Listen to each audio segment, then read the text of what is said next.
Welcome back to the deep dive. Today, we're getting into something really important, something that affects, well, pretty much all of us online.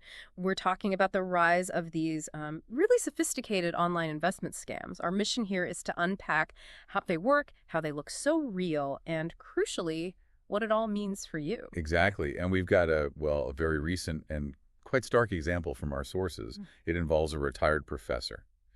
And it really highlights the tactics they use and, just how vital digital vigilance is these days. Okay, let's dive into the details then. The sources talk about Dr. M. Batmanabayan Munisimi. He's a retired professor from JIPMER in India.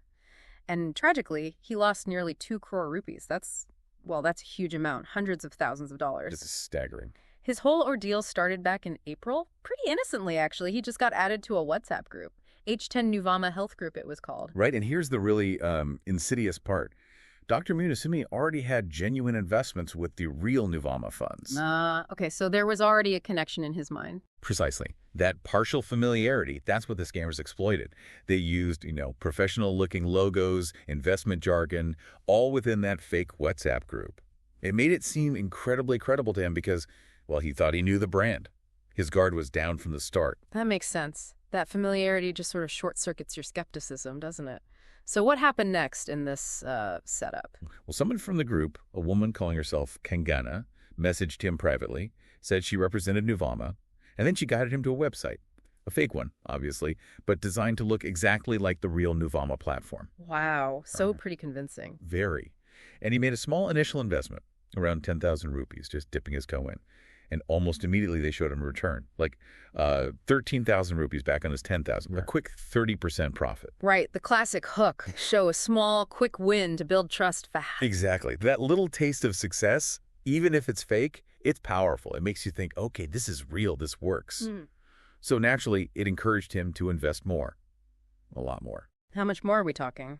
Over the next few weeks, he ended up transferring almost 2 crore rupees. That's around 1.9 crore, actually.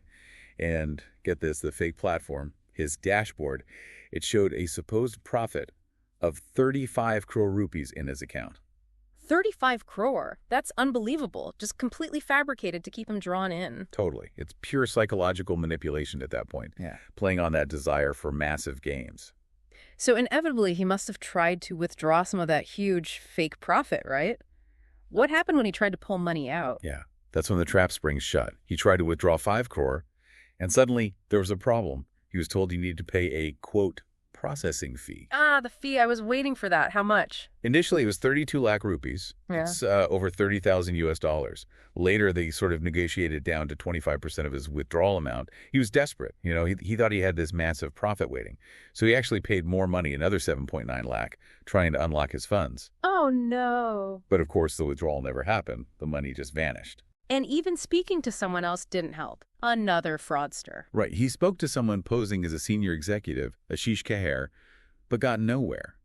That's when he finally realized he'd been completely duped.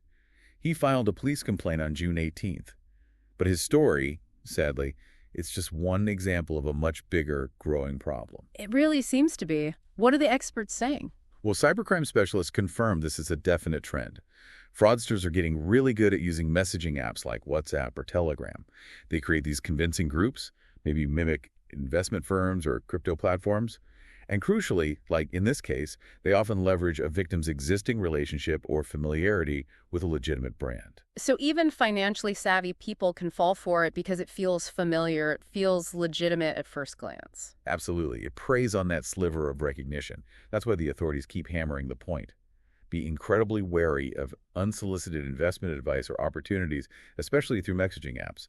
And that old saying, if it sounds too good to be true... It usually is. Yeah. But these scams look good. That's the scary part.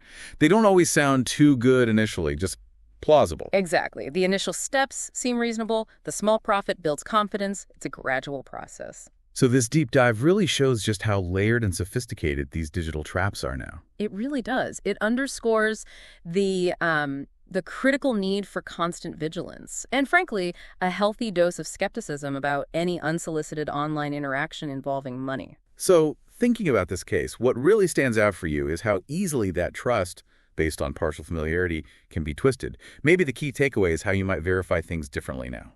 Always go directly to the official source, right? Never trust